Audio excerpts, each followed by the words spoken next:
Well, I didn't intend on building this next, but I keep walking past and seeing the box and the box art, and the F-16 looks beautiful with the Israeli camouflage scheme. It's one of my favourite schemes, the tricolour over the light grey. So I've decided I shall build it now.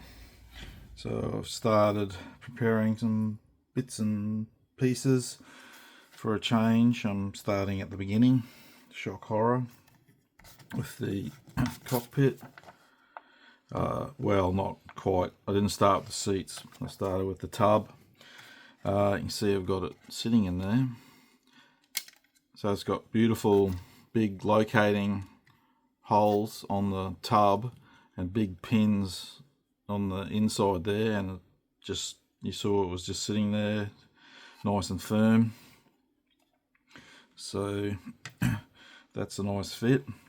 I've put in a couple of bulkheads into the tub. I'm going to paint what you see there, and then we got all the side walls and the instrument panels, and the main instrument panels will be painted separate and then glued in for ease of access to get at it.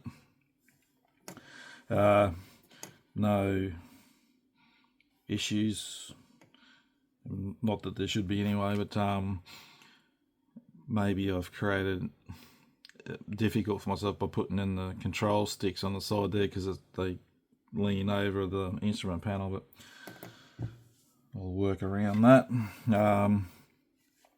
Another reason I'm building this now, normally if I was I'm going to do it in flight, because it's come with the 2 crew, and they're beautifully molded, or they're 3D printed, so they just look stunning. And if you were to buy these to do as aftermarket, putting the kit, I'm sure they'd cost you up around $30 or more. So I'm going to do them. I'm going to do it in flight.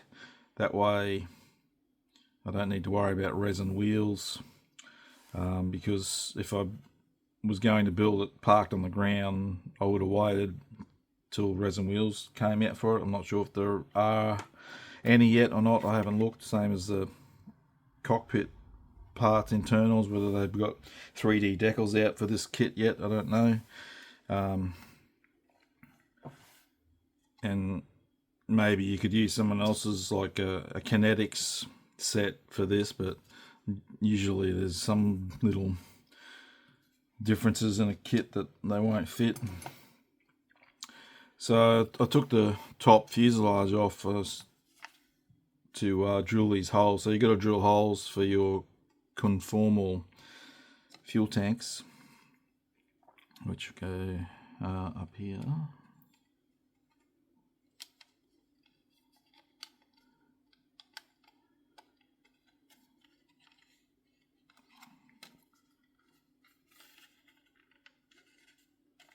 So that's like that, which is somewhat of a shame, because we lose all this beautiful, lovely fine recessed details, because the avionics hump goes on the back as well, so it covers most of that up, although the tanks have got a little bit on it. But anyway, that's what the aircraft is, which makes it look even more big and nasty with those tanks on it.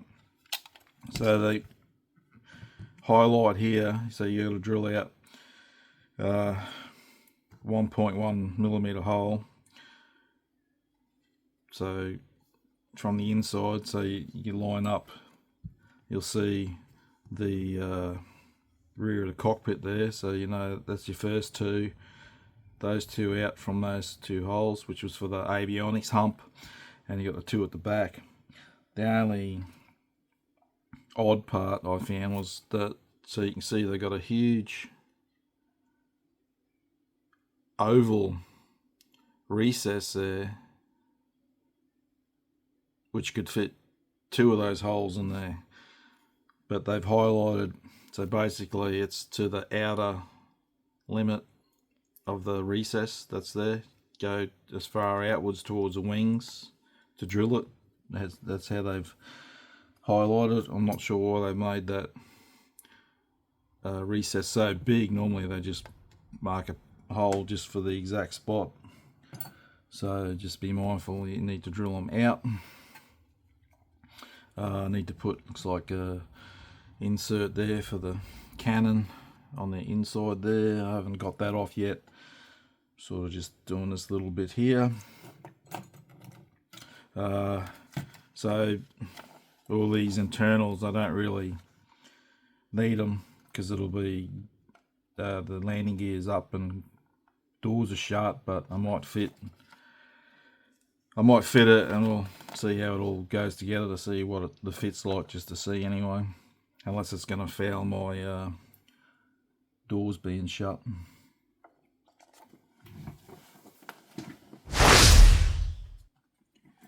Right, my paint's drying on the cockpit parts, so I'm getting some other gear ready.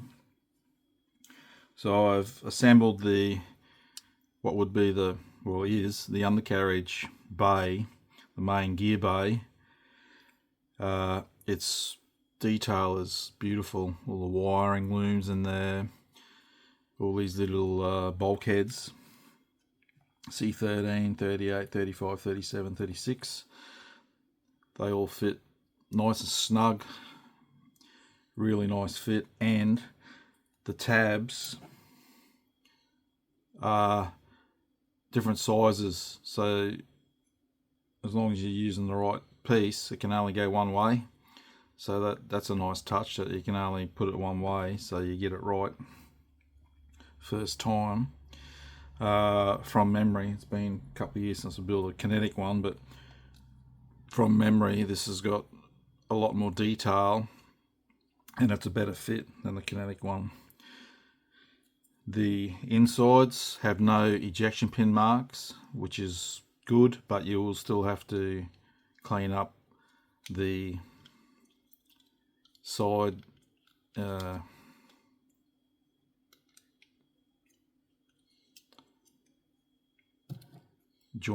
seam join, if you want to. This is the second stage of the fan ducting, so it's back a bit. It'll be a bit harder to see. I generally clean it up, and I think, again from memory, I think kinetic have ejection pin marks in theirs, but I may be wrong.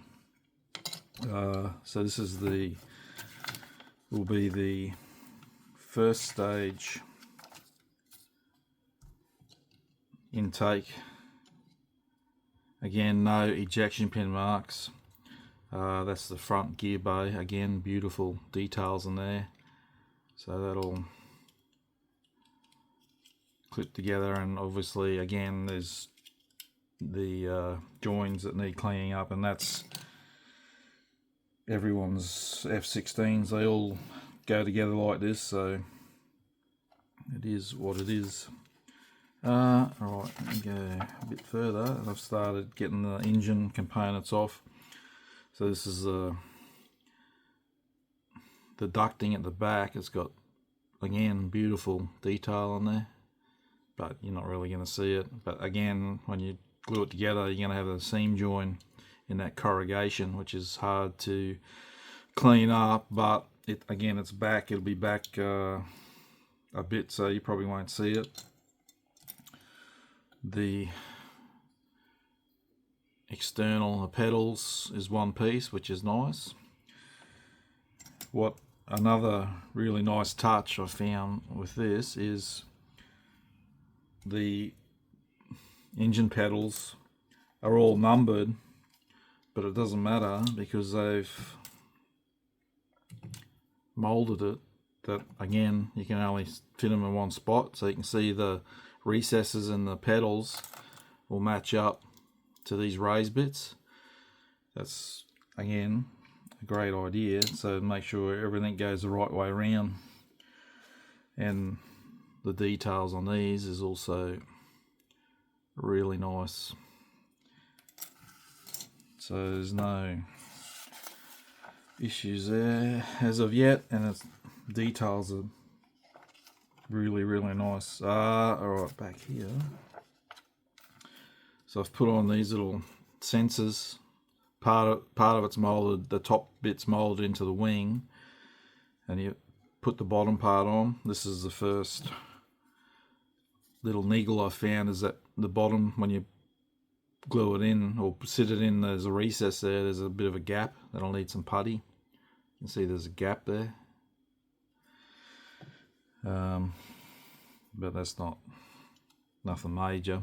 The gun, or the cannon, so it has details. You can see the barrels looking in there. Again, really nice positive fit, you can't go wrong with that.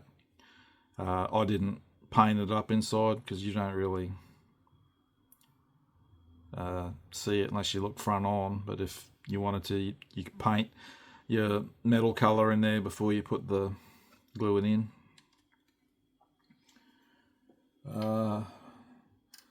Yeah, so all so far so good.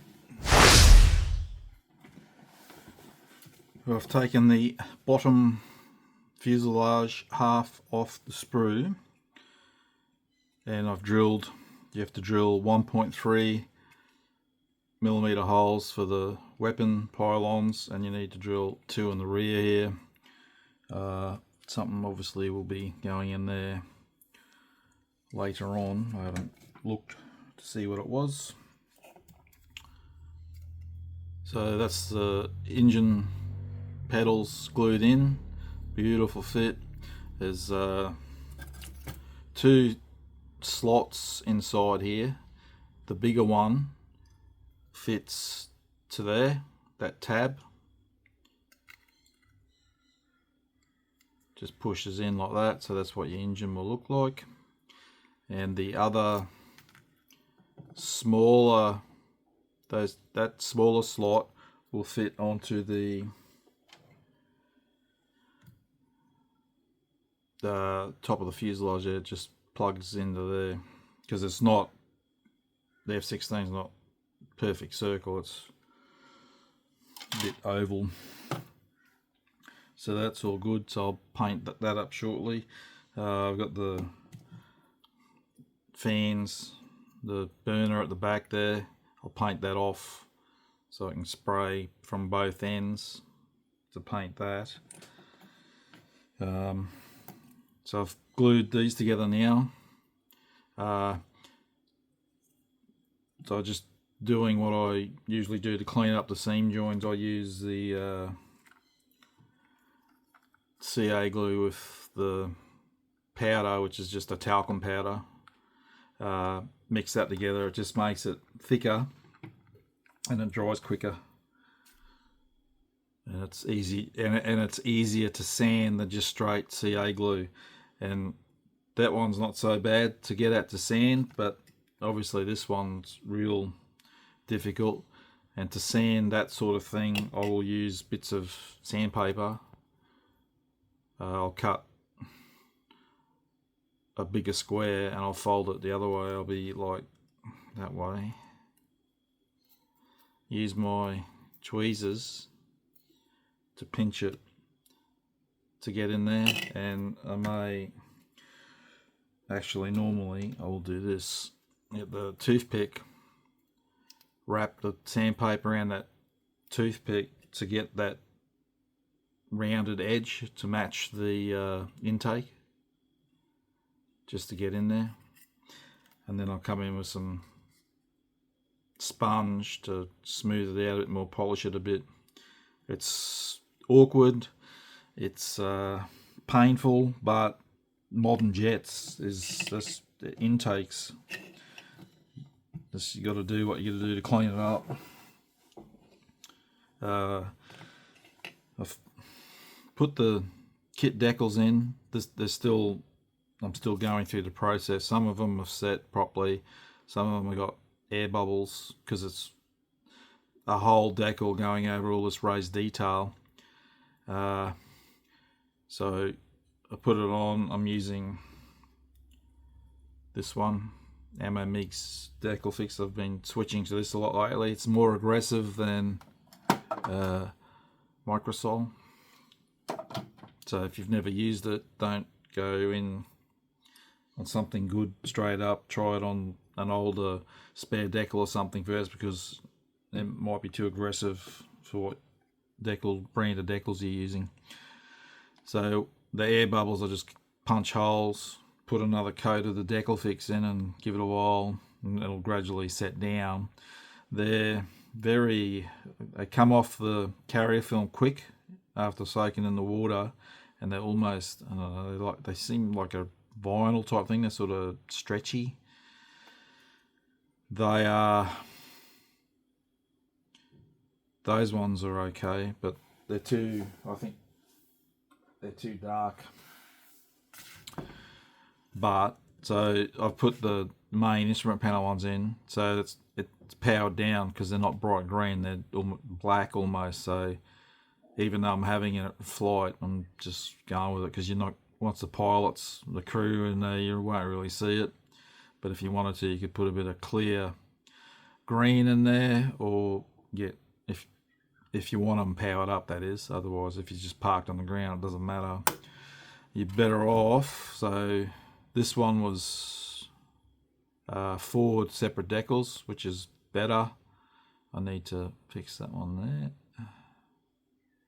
there. This one was 1 whole decal, but I cut it into 3. So I cut the bottom, put it on, and cut the top in half. As with many manufacturers, their decals for instrument panels are too big. So all these, the vertical ones, I cut a bit of the top off, because usually they allow, when you see a decal come off, you'll see a bit of a extra carrier film, which you don't want. So I cut them off, and the horizontal ones where the control sticks are, I cut the decal away, because the decal goes right up to the edge. That they won't fit properly. You need to cut out part of the decal. But like I said, if I was doing this on the ground, I would have waited for Quinta Studio or Red Fox Studio to bring out their set, and I would have used that, because it's way better than a decal, and it's visually more appealing, especially on an F-16. When the canopy's open, you got a big open, especially the 2-seater, you got a big open cockpit. So mine's going to be closed and in flight with figures sitting in there, so it sort of takes away from focus from the instrument panels. So I'll just keep giving that solution until it sets down properly. Then I'll get a clear coat. There's my cockpit top. Then I'll get a clear coat to protect it. So I'll come back and clean these up now. It takes a while, but it's obviously worth the effort, because you can see again inside the intake of an F-16. Alright, just about got them cleaned up good enough to paint. So the rear section will have these two, you got the 2 parts there. It's the fans, you can see the blades, 2 sets of blades there, that just sits in there. You will see it if it's pretty dark back there, but if you shine a torch looking front on, you'll see all that detail if you so desire. The skin that wraps around the front of the intake needs holes drilled in both pieces, 1mm holes. So don't forget that before you glue it in, otherwise you'll have difficulties. Obviously some more parts getting plugged in there. So then the fuselage skin, just you got tabs on here and plugs on the skin that'll just push into there. It's really